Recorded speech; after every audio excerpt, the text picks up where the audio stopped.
Hello guys,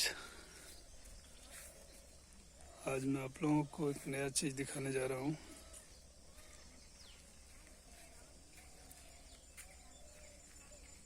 ये मंदिर का जो निर्माण हुआ है पूरे गांव की सहमति से हुआ है।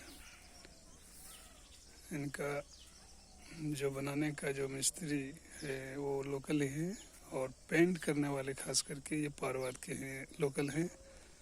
इनका नाम बहुत अच्छा है, अरुण पेंटर, जो कि काफ़ी अच्छी पेंटिंग करते हैं। देख सकते हैं ये मंदिर अभी और काम बाकी है। अभी कलर और भराएंगे और धीरे धीरे 4-5 दिन में काम ख़त्म होगा, फिर आगे का कार्यक्रम शुरू होगा।